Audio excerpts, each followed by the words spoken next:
Olá a todas e a todos. Eu sou o professor Bruno de Atay de Prata, professor do Departamento de Engenharia de Produção da Universidade Federal do Ceará. Essa é mais uma videoaula da disciplina Fundamentos da Economia, disciplina lotada no Departamento de Engenharia de Produção e ofertada pelo Centro de Tecnologia para todas as engenharias. Nessa aula, nós iremos versar sobre o capítulo 29 do livro Introdução à Economia, uma tradução da sexta edição norte-americana. Este capítulo versa sobre o sistema monetário. É pertinente destacar que estamos utilizando nessa videoaula o material de apoio fornecido pela editora Sanger Learning, que publica no Brasil o livro-texto da nossa disciplina. Então, estou referenciando esse material didático de apoio que nós estamos utilizando. É de suma relevância que o discente se aproprie de referencial teórico de qualidade para se aprofundar nas questões elencadas nesse capítulo. Essa videoaula é para nortear a aprendizagem do aluno, mas é imprescindível que ele leia o Mankell, o Parkin, Rossetti, Vasconcelos ou outro livro recomendado na bibliografia da nossa disciplina. Então, depois de ler o capítulo referente a conceitos básicos sobre o sistema monetário, o aluno estará apto a responder as seguintes questões: que ativos são considerados dinheiro? Quais são as funções do dinheiro? Quais são os tipos de dinheiro, né? O que é um banco central? Federal Reserve é o Banco Central dos Estados Unidos, né? Então vamos extrapolar aqui, estender para qualquer país. Que papel os bancos desempenham no sistema monetário? Como os bancos criam dinheiro? Como o Federal Reserve, o Banco Central, controla a oferta de moeda? Então, o dinheiro ele é importante. Por quê? Porque sem o dinheiro o comércio exigiria escambo, isto é, a troca de um bem ou serviço por outro. Então, quando nós vamos a um restaurante adquirir uma refeição, um suco, uma sobremesa, etc., como seria complexo, se não houvesse o dinheiro, trocar serviços ou produtos por essa refeição. Você poderia chegar para o dono do restaurante e dizer: ó, eu vou lavar aqui todos os pratos da semana para poder ter essa refeição. Vou lavar o seu carro, vou fazer uma faxina na sua casa, vou passear com seus cachorros por 15 dias. Então, você obter essa relação de escambo entre bens e serviços é muito complicado. Então, o dinheiro, ele uniformiza. O dinheiro ele pode ser visto como um conjunto de ativos em uma economia nos quais os indivíduos regularmente usam para comprar bens e serviços de outras pessoas. Então, ele possibilita o resgate de bens e serviços no futuro, facilitando as transações comerciais. Então, toda transação exigiria uma dupla coincidência de desejos, a ocorrência improvável de que uma pessoa tem um bem que a outra deseja. Isso aí também é muito complicado no escambo. A maioria das pessoas teria que gastar tempo à procura de outras pessoas para comercializar algum bem e serviço, um enorme desperdício de recursos. Essa busca é desnecessária com o dinheiro, um conjunto de bens que as pessoas usam regularmente para comprar bens e serviços de outras pessoas. Então, o dinheiro ele facilita as atividades comerciais, facilita as relações de trabalho e dá fluidez a essas questões do mundo onde é. Existem ideologias políticas que criticam veementemente o dinheiro por criticarem a propriedade privada e uma série de fatores. Né? Vamos aqui partir de uma premissa não tão fora da curva, né? De que o dinheiro ele é importante, de que ele é necessário para o bem-estar de todos. Mas é indubitável que o dinheiro ele facilita muitas questões do mundo moderno. Então, o dinheiro ele tem três funções principais, a moeda. Né? O primeiro é ser um meio de troca, que ocorre quando os compradores dão aos vendedores, né, quando compram bens e serviços, né? Então ele uniformiza, né?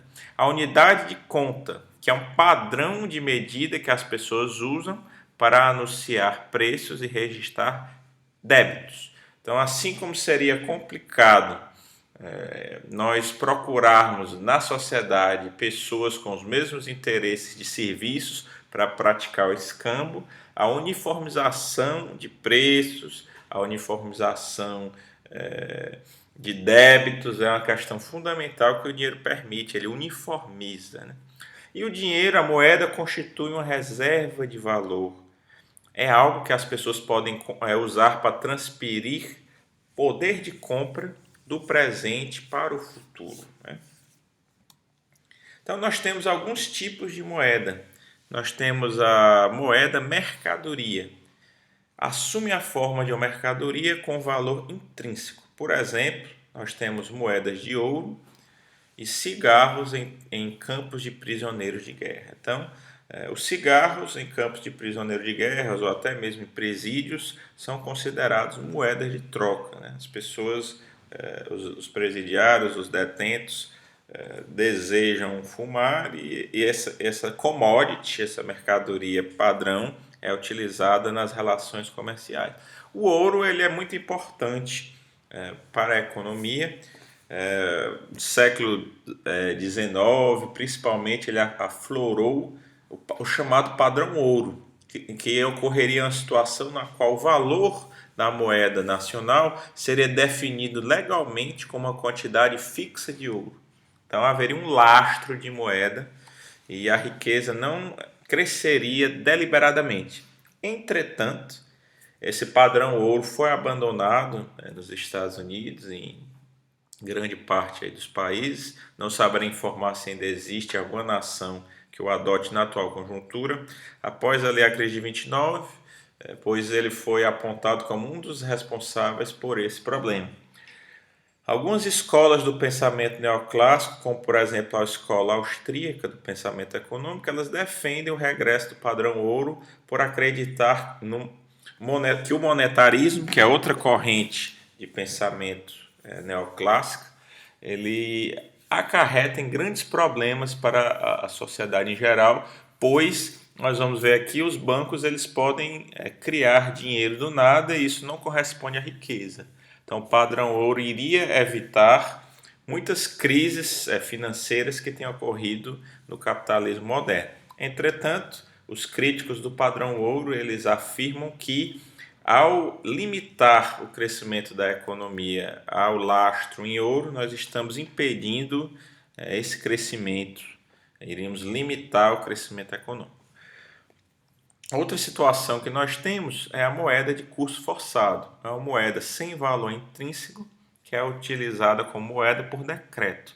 Então, exemplo, o dólar norte-americano, ele é um papel com caras aí de pessoas mortas que o governo diz, isso é riqueza, isso é dinheiro, né? Isso vale para trocar por bens e serviços, né? Então, é uma riqueza fictícia, uma pseudo-riqueza, né? Então, a oferta de moeda, ela pode ser enquadrada como estoque de moeda, que é a quantidade de uma moeda disponível na economia. Nós vimos na aula 2, na qual nós abordamos os princípios da economia, que existe uma preocupação, deve existir uma preocupação com o Estado no controle da emissão de moeda. Como se emite moeda demasiadamente, isso aumenta a massa monetária em circulação, por conseguinte, o valor unitário da moeda decai e o dinheiro passa a ter uma menor capacidade de troca por bens e serviços. Isso aí é aquele círculo vicioso da inflação e do desemprego, né? Quais bens devem ser considerados como parte da oferta de moeda? Temos então dois candidatos: a moeda corrente, que são as notas em moedas de metal que estão nas mãos do público, não bancária, e os depósitos à vista, que são saldos em conta corrente que os depositantes podem sacar mediante de emissão de um cheque. Então existe aquele problema do sistema bancário que é a chamada corrida aos bancos. Se todos os clientes dos bancos recorressem concomitantemente aos bancos para levantar os seus recursos, haveria uma quebra generalizada do sistema bancário, né? Então, como medir o estoque de moeda, por exemplo, na economia norte-americana? Nós temos uma métrica M1, a variável M1, que corresponde à moeda, depósitos à vista, cheques de viagem e outros depósitos justificáveis. Então, em junho de 2012, esse valor equivalia a 2,3 trilhões de dólares, né? E o M2 seria uma outra medida que contempla tudo o que é contemplado por M1, acrescendo-se depósitos nas contas de poupança dos cidadãos, pequenos depósitos a fundo, fundos mútuos do mercado monetário e algumas categorias de menor porte. Percebamos que esse montante é muito superior e equivale a 9,9 trilhões de dólares no mesmo período. Então, assim, medir a quantidade de estoque de moeda não é uma tarefa simples. São modelos, são variáveis que estão sendo consideradas para tanto. A distinção, por exemplo, entre M1 e M2 muitas vezes não será importante quando nós tratarmos de estoque de moeda nesse curso, né? Os bancos centrais e a política monetária. O Banco Central é uma instituição que supervisiona o sistema bancário e regula a quantidade de moeda na economia. Então, na perspectiva ideológica, um pensamento mais à direita, o Estado deveria se preocupar, em essência, com essa quantidade de moeda emitida pelo Banco Central na economia e intervir minimamente. A política monetária seria o estabelecimento da oferta de moeda pelos formuladores de políticas do Banco Central. E o Federal Reserve é o Banco Central dos Estados Unidos, que ele é muito conhecido, né? Aqui fala-se sobre a estrutura do Fed, do Federal Reserve, não vou entrar em detalhes aqui. E vamos falar agora sobre sistemas bancários. Em um sistema bancário de reservas fracionárias, os bancos mantêm a fração dos depósitos como reservas e utilizam o resto para fazer empréstimos. Por isso, aquilo que eu falei, se todos os clientes recorressem aos bancos, eles iriam quebrar, porque eles só mantêm uma fração dos depósitos como reserva e investem uma grande parcela desse depósito, né? Então, o Banco Central estabelece um recolhimento compulsório, regulamentando, né, o montante mínimo de reservas que os bancos devem segurar contra depósito, né? Senão, o caos seria ainda maior. Se quiserem, os bancos poderão reter mais do que o valor mínimo estipulado. Então, nós temos uma razão de reserva, R, que é a fração dos depósitos que os bancos mantêm como reserva. Ou seja, as reservas totais como percentual do total de depósitos. Nós temos aqui um exemplo. Vamos fazer aqui uma definição sobre ativos e passivos. Em linhas gerais, os ativos seriam todos os bens e direitos que uma instituição econômica possui e que possam ser valorizados em termos monetários. Isso são ativos. Então, como estamos falando aí das reservas financeiras, né, e dos empréstimos que estão sendo realizados pelas instituições bancárias, são valores monetários, né, que aquela entidade dispõe. E os passivos seriam todas as obrigações e dívidas contraídas pela entidade econômica com pessoas físicas ou jurídicas. Então, nós temos aí os depósitos. Os clientes efetuam um depósito no banco e, por conseguinte, essas instituições têm essa obrigação e dívida contraída, né? Então, o que acontece? Vamos dizer, um banco genérico criou uma conta T genérica, né? Uma declaração de contabilidade simplificada que mostra esses ativos e passivos de um banco. Então, esse primeiro banco nacional, que é o PBN, ele vai ter como ativos uma reserva R, que é 10% do valor, e vai poder emprestar 90%, ou seja, 90 unidades monetárias. E os passivos são os depósitos dos clientes que correspondem a 100 unidades monetárias. Então, os passivos dos bancos incluem depósitos e ativos em empréstimos e reservas. Então, nesse exemplo, nós adotamos um R de 10% e chegamos à seguinte situação. Suponhamos que o banco, o primeiro aí, Banco Nacional, PBN, né? Nós tenhamos 100 unidades monetárias em circulação. Para determinar o impacto dos bancos na oferta de dinheiro, calcule-se a oferta de dinheiro em 3 casas diferentes: sem sistema bancário, 100% da reserva dos sistemas bancários, ou seja, os bancos detêm 100% dos depósitos como reservas e não podem fazer empréstimos. E o sistema bancário adota esse sistema de reservas fracionárias. Retém uma reserva R e empresta o excedente. Então, primeiro caso, sem sistema bancário, o público detém 100 unidades monetárias como moeda e a oferta de moeda é igual a 100 unidades monetárias.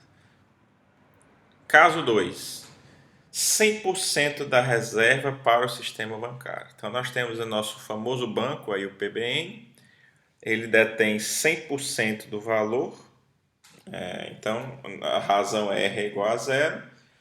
Portanto, em 100% da reserva do sistema bancário, os bancos não afetam o estoque aí de moeda do país. Entretanto, no caso 3, ocorre algo interessante.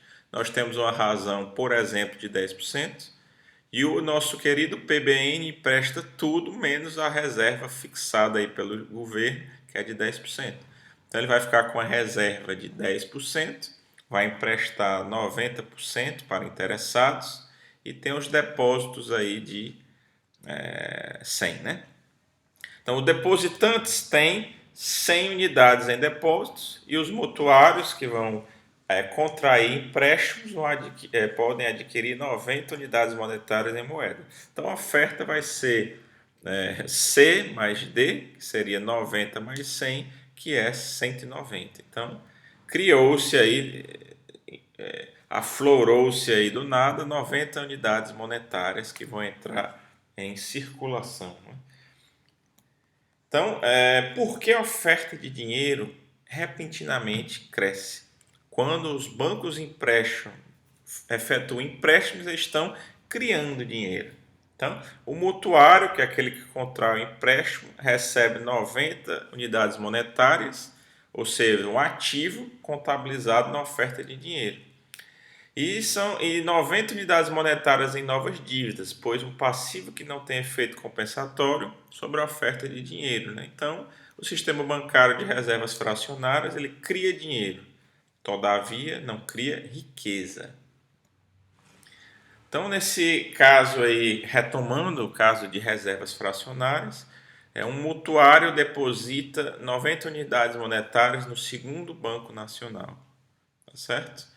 Então, o que acontece? Desses depósitos de 90 unidades monetárias, o segundo Banco Nacional mantém uma reserva de 10% de 90 e pode emprestar 81 unidades monetárias, né?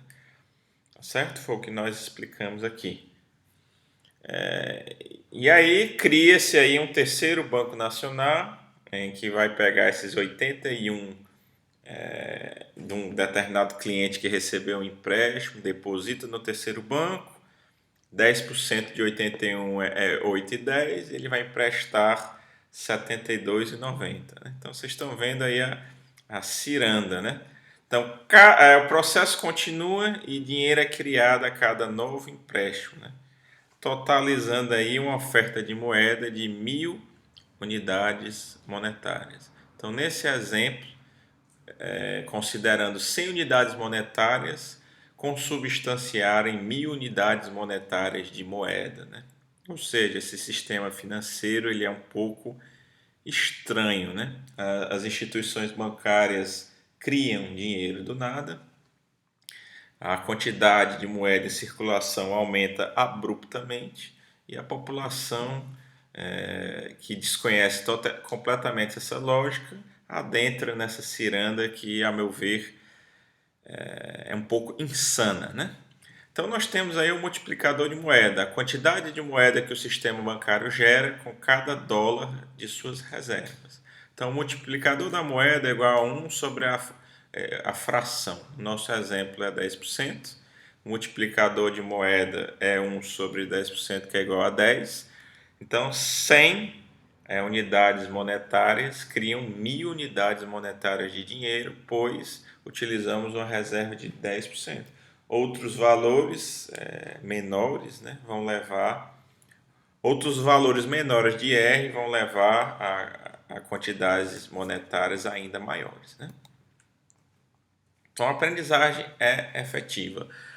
Os bancos e a oferta de moeda. Ao limpar seu apartamento, você olha debaixo da almofada do sofá e encontra uma nota de 50 unidades monetárias. Você deposita a nota em sua conta corrente.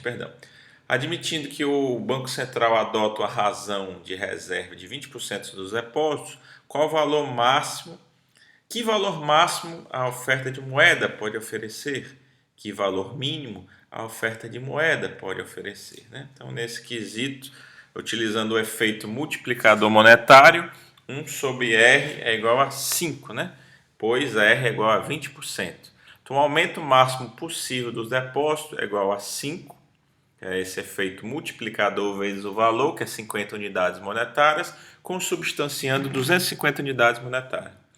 Mas a oferta monetária também inclui moeda, que cai em 50 unidades monetárias. Assim, o aumento máximo da moeda seria 250 menos 50, o que dá 200 unidades monetárias. Então, a resposta: que valor máximo a moeda pode oferecer? 250. Que valor mínimo a moeda pode oferecer? Zero, pois se o banco não faz empréstimos a partir do seu depósito, não vai ocorrer nenhuma alteração no sistema como um todo. Um balanço patrimonial mais realista. Então, os ativos, além de reservas e empréstimos, os bancos também possuem títulos. E como passivos, além de depósitos, os bancos também obtêm recursos de emissão de dívida e de capital próprio. Então, o capital bancário é definido como os recursos que um banco obtém mediante a emissão de capital próprio aos seus proprietários. Também ativos bancários menos passivos bancários. Então, capital bancário seria essa diferença. Então, a alavancagem pode ser definida como o uso de fundos emprestados para complementar os fundos existentes para fins de investimento. Então, nós temos aí uma situação mais realista, reservas pegando uma quantidade monetária de 1.000, e uma razão, a nossa fração de reserva como 20%. Eita, caiu aqui a minha caneta, pessoal.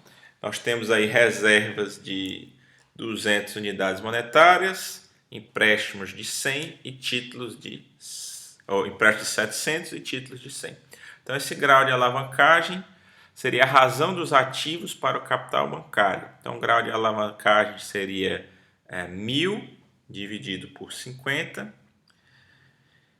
ou seja, para cada 20 unidades monetárias em ativos, nós temos que 1 é dos proprietários do banco e 19 são financiados com dinheiro emprestado, né? Então, é uma relação assim um pouco estranha, né? Esse grau de alavancagem aí. Lucros e perdas. Uma das grandes características desse sistema financeiro é a própria questão do risco. Então, pensando no conceito da utilidade, o tomador de decisão ele busca maximizar a sua utilidade individual. Se o indivíduo é neutro ao risco, a sua função de utilidade ela vai ser linear. Então, ele não existe, não está propenso a arriscar, tampouco está neutro a arriscar. Quando o tomador de decisão ele é propenso ao risco, ele tem uma função de utilidade que tem um crescimento semelhante a de uma função exponencial. Então, com aumentos no retorno, ele vai se sentir mais compelido a arriscar. E o tomador de decisão ele é dito avesso ao risco, que se a sua função ela é crescente, vai convergindo para uma assíntota. Assim, com ampliações aí no retorno, o tomador de decisão vai se sentir retraído a adotar medidas que maximizem a sua utilidade, né? Seria o receio, né? Então, nesse sistema financeiro, ele tem essa característica do risco. Então, no sistema financeiro, as pessoas podem ganhar muito dinheiro, pois é uma atividade de risco, mas também elas podem perder muito dinheiro, né? Então, essa lógica financeira dessa alavancagem, ela aumenta os lucros, entretanto, ela também pode aumentar as perdas. Em nosso exemplo, vamos supor que os ativos dos bancos valorizem 5% a partir de 1.000 unidades monetárias, o que daria 1.050 unidades monetárias. Isso aumenta o capital bancário de 50 para 100, dobrando o patrimônio dos proprietários. Entretanto, se os ativos bancários diminuem 5%, o capital do banco cai para a nulidade, né? Se os ativos dos bancos diminuem mais de 5%, o capital do banco é negativo e o banco é insolvente. Portanto, exige a chamada existência de capital, que é um regulamento governamental que especifica uma quantidade mínima de capital bancário, objetivando a garantia de que os bancos serão capazes de reembolsar seus depositantes e pagar as dívidas. Então, vamos acreditar nessa existência de capital. Então, na crise financeira de 2008 e 2009, os bancos sofreram perdas de empréstimos hipotecários e títulos lastreados em hipoteca, devido à inadimplência generalizada. Então, foi implementada uma política, pessoas que tinham casas próprias, uma expansão de crédito foi preconizada, muitas empresas financeiras dessa natureza são muito famosas nos Estados Unidos, veiculam na televisão propagandas. Aí o camarada tinha uma casa própria, aí foi hipotecar a sua casa para conseguir crédito para, não sei, comprar televisões de 50 polegadas, essas coisas, trocar um carro seminovo, não sei, adquirir uma dívida desnecessariamente porque existia aí uma facilidade de acesso a esse crédito para consumir bens e serviços. Ocorreu essa desvalorização aí do dinheiro, as pessoas perderam a sua capacidade de compra, as empresas reduziram e a demanda foi reduzindo, aconteceu esse caos, né? Esse círculo vicioso e a inadimplência, as pessoas não conseguiram mais pagar aí os seus empréstimos e muitos bancos se tornaram insolventes. Nos Estados Unidos, 27 bancos faliram em 7 anos e mais 166 só nesse ano do ápice da crise, né? Então, muitos bancos tinham pouquíssimo capital, o que os obrigou a reduzir os seus empréstimos, causando uma crise de crédito. Ou seja, a bolha estourou. Então, a resposta do governo para aliviar a crise de crédito, o Banco Central e o Tesouro norte-americano injetaram centenas de bilhões de dólares em valor de capital no sistema bancário. Aí o Estado teve que salvar aí os bancos, né? Como resultado, os contribuintes norte-americanos tornaram-se temporariamente proprietários de uma parte de muitos bancos, né? Interessante esse temporariamente. Essa política conseguiu recapitalizar o sistema bancário e ajudou a restaurar a concessão de empréstimos a níveis normais em 2009. Então aí nós vejamos que, de um ponto de vista ideológico, algumas pessoas vão acreditar que é o Estado, por meio desse Banco Central, que afeta o livre comportamento do mercado e causa essas crises. Por outro, as pessoas vão ver que o mercado não consegue se articular sozinho, vai gerar essas crises, pois o mercado não é um ser onipotente, onisciente, como se diz por aí, e o Estado vai ter que socorrer. Então ninguém sabe quem é que está certo, se os neoliberais ou os neo-keynesianos, né? Então, os instrumentos de controle monetário de um banco central. Então, anteriormente nós vimos que a oferta monetária é o multiplicador monetário vezes as reservas bancárias. Alterar as reservas bancárias ou o multiplicador monetário, o Banco Central ele altera a oferta de moeda. Operações no mercado aberto. A compra de venda de títulos do governo norte-americano pelo Banco Central. Então, essa questão do Banco Central, da emissão de títulos públicos, é uma questão interessante. No Brasil, pode ocorrer a emissão de alguns títulos que são chamados de debenture, uma espécie de títulos de dívida pública. Então, o Estado ele disponibiliza esses títulos e empresas podem comprar esses títulos como uma forma de investimento. Só que não é qualquer pessoa que pode adquirir esses títulos, né? Apenas empresas específicas com determinadas características podem comprar essas debêntures, que são a emissão de títulos da dívida pública. É uma questão capciosa na nossa Constituição, esse tipo de prática.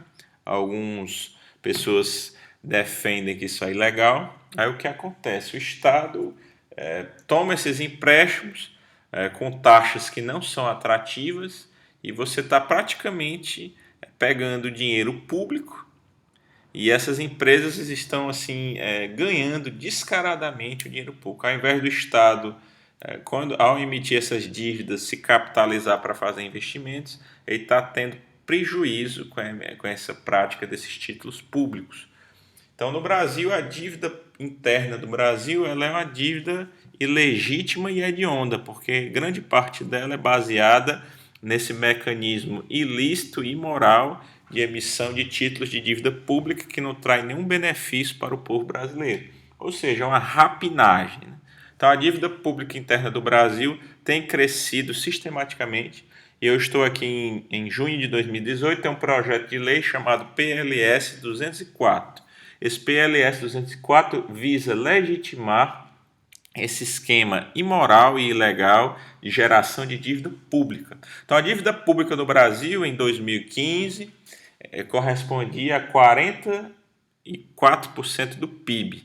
Então, a relação dívida-PIB do Brasil em 2014 era da ordem aí de 60%, 70%. Né? Porque, países como, por exemplo, o Japão tem uma relação dívida-PIB de 200%, Dinamarca 120 e poucos por cento. Então, a relação dívida-PIB do Brasil estava nessa ordem aí de 50%, 60%, 70%. E eu tive acesso à informação recentemente, não vi a veracidade e a fonte, mas é que a dívida interna do Brasil havia aumentado em 2 anos, nesses nossos últimos 2 anos, de 45% para quase 70%, 75% nessa faixa. Né? Ou seja, o Brasil corre um sério risco por esse mecanismo de emissão de títulos públicos de chegar a uma bancarrota no curto prazo. Né? Então, isso aconteceu em vários países, como com a Grécia, aconteceu no Equador. Então, no Equador ocorreu uma auditoria da dívida pública e ela foi reduzida em 70%. Então, 70% da dívida pública no Equador era ilegal. Na Grécia, a Grécia praticamente quebrou, né, a Grécia por causa desse mecanismo de dívida pública, e o Brasil corre nesse mesmo caminho, que é um caminho perigosíssimo. Né? Então, essas operações de mercado aberto, né? Comentei aqui o caso brasileiro, mas consistem nessa lógica aí, que eu acho que é uma lógica não é interessante para o povo, é interessante para os rentistas. Né? Então, o Banco Central ele faz empréstimo aos bancos, aumentando as suas reservas. Né? Um método tradicional é efetuar um ajuste da taxa de desconto, a taxa de juros sobre os empréstimos que o Banco Central faz para os bancos, objetivando influenciar a quantidade de reservas que os bancos emprestam. Então, existe um novo método, que é esse Term Auction Facility, auction, leilão, em português. Então, o Banco Central escolhe a quantidade de reservas que irá emprestar e os bancos efetuam leilões entre si para obter esses empréstimos. Quanto mais bancos emprestam, mais reservas tem para financiar novos empréstimos e aumentar a oferta de moeda. Né? E nós sabemos o que acontece quando a oferta de moeda aumenta em demasia. Né? Lembrem-se, a taxa de reserva é a relação R, reserva de depósito, o que afeta inversamente o multiplicador monetário. Então, o Banco Central utiliza essas reservas exigidas, regulamentando o montante mínimo de reserva que os bancos devem ou deveriam manter sobre os seus depósitos. Quando se reduzem as reservas exigidas, a taxa de reserva também cai e o multiplicador monetário aumenta. Ou seja, uma loucura, né? Desde outubro de 2008, que o Banco Central paga juros sobre as reservas que os bancos mantêm nas contas do órgão. Quando ocorre aumento da taxa de juros, a taxa de reserva também sobe e o multiplicador monetário diminui, né? Se as famílias detêm mais de seu dinheiro como moeda, os bancos têm menos reservas, fazem menos empréstimos e a oferta de moeda cai. Se os bancos detêm mais reservas do que o necessário, eles fazem menos empréstimos e a oferta de moeda cai. No entanto, o Banco Central pode compensar o comportamento dos depositantes e dos bancos, mantendo um controle preciso sobre a oferta de moeda, para evitar os colapsos financeiros e a inflação. Aí vem aquele fenômeno que é a corrida aos bancos. Quando as pessoas suspeitam que um banco pode falir, elas correm para retirar os seus depósitos, detendo mais moedas e menos depósitos. Então, no regime de reservas fracionárias, os bancos não conseguem satisfazer os pedidos de retirada de todos os clientes e, portanto, vão falir, né? Ademais, os bancos podem tomar menos empréstimos e manter mais reservas para satisfazer os depositantes. Então, a ocorrência desses eventos aumentam essa fração como a questão de segurança para as instituições bancárias e revertem o processo de criação de dinheiro, pois quando o R aumenta, o efeito multiplicador monetário diminui inversamente, né? Portanto, a oferta de moeda é reduzida. Em 1929 e 1933 ocorreu uma onda de corridas aos bancos e muitos deles quebraram na Grande Depressão dos Estados Unidos, né? O que causou uma queda de 1/3 na oferta de moeda naquele período. Muitos economistas acreditam que essa corrida aos bancos contribuiu incisivamente para a gravidade da Grande Depressão. Desde então, o seguro de depósito federal tem ajudado a evitar corridas aos bancos nos Estados Unidos. Ou seja, o Estado socorre as instituições bancárias para evitar o colapso aí da sociedade, né? Então, tem que haver uma intervenção, né? Ou essa intervenção atrapalha ou ajuda, é consequência, o problema é a consequência da intervenção, o assunto é muito nebuloso. Só sei que no frigir dos ovos, o Estado tem que socorrer essas instituições bancárias que criam dinheiro aí do nada, né? No Reino Unido, Northern Rock Bank experimentou em 2007 essa clássica corrida aos bancos e acabou sendo salvo pelo governo britânico. A taxa de fundos federais. Em um determinado dia, os bancos com reservas insuficientes podem contrair empréstimos de bancos com excesso de reservas. Ou seja, os bancos, eles, além de interagirem com os clientes, eles também interagem entre si. Aquela lógica lá de moeda, depósito, etc., também equivale a essas relações, né? Então, a taxa de juros sobre esses empréstimos é chamada de taxa de fundos federais. Então, essa FOMC, que eu não sei o que significa essa sigla, utiliza as operações no mercado aberto para atingir a taxa dos fundos federais. Mudanças na taxa dos fundos federais causam mudanças em outras taxas e têm um grande impacto sobre a economia. Então, o que ocorre? Para aumentar a taxa de fundos federais, o Banco Central vende títulos do governo, uma operação no mercado aberto, ou semiaberto, porque no Brasil não é qualquer um que pode botar a mão nas debêntures, né? Isso remove as reservas do sistema bancário e reduz a oferta de fundos, né? Então, nós tínhamos uma curva de oferta O1, e quando foi alterada esse fundo de reservas aí, houve um deslocamento aqui para a esquerda da curva de oferta, a curva de demanda se manteve inalterada e ocorreu aí um aumento na nossa razão, né, de 3,5% para 3,75%. Então é dessa forma que o governo, uma das formas que o governo, nesse mercado de fundos federais, ele utiliza a política monetária para tentar melhorar o desempenho do sistema como um todo. Em síntese, a moeda tem três funções, a saber, meio de troca, unidade de conta e reserva de valor. O meio de troca ele ocorre pois qualquer objeto aceito em troca de bens e serviços, né, a moeda pode uniformizar isso. Nós temos a questão da coincidência das necessidades, a dupla coincidência das necessidades. E o cheque e o cartão de crédito, né, eles não são moeda,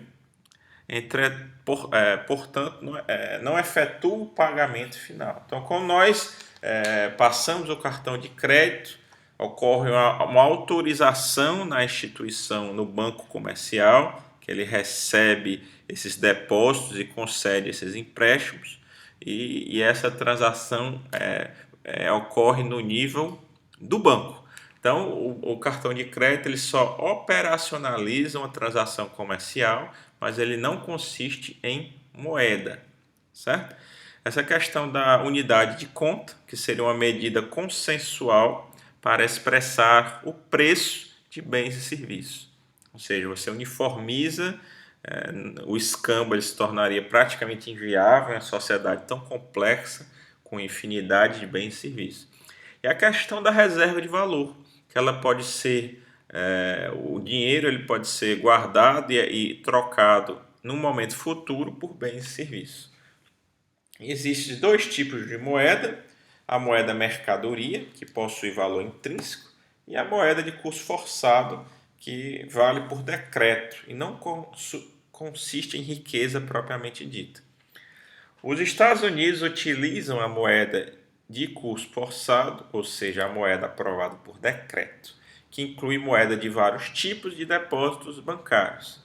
Em um sistema bancário de reservas fracionárias, ou seja, o banco ele tem que salvaguardar uma fração R, né, dos depósitos efetuados pelos clientes, né?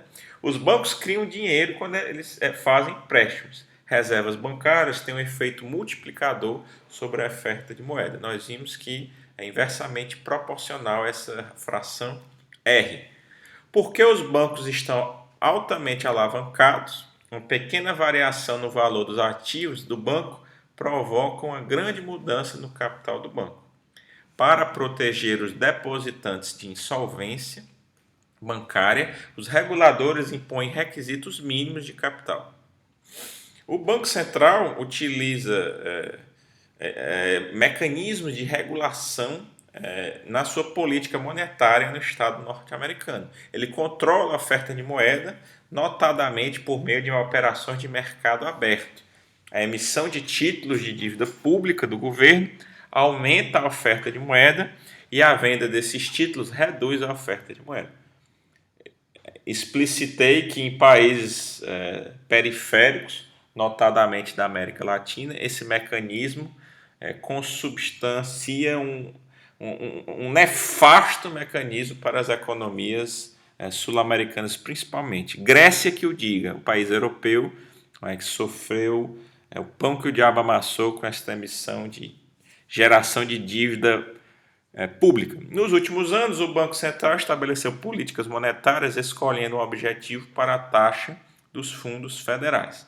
É pertinente destacar que, na atual conjuntura, emerge o conceito das criptomoedas, como, por exemplo, o Bitcoin. Então, o Bitcoin ele pode, no médio e no longo prazo, mudar drasticamente esse paradigma que nós apresentamos aqui. Há aqueles que defendam o Bitcoin porque ele vai, como é que eu poderia dizer, ele tem um potencial para minimizar o poder dos bancos centrais e os bancos centrais na história recente têm sido atores extremamente nocivos para a população em geral. Então, esse seria um aspecto positivo. Todavia, o Bitcoin ele também potencializa uma redução ou até mesmo extinção do Estado, visto que as questões sobre os impostos ficarão praticamente, os impostos tenderão a desaparecer ou serem reduzidos, e o Estado não conseguirá arrecadação. Então, é um tema extremamente fértil para discussão em momento oportuno. Então é isso, eu agradeço a atenção de todas e de todos e até uma próxima oportunidade. Obrigado.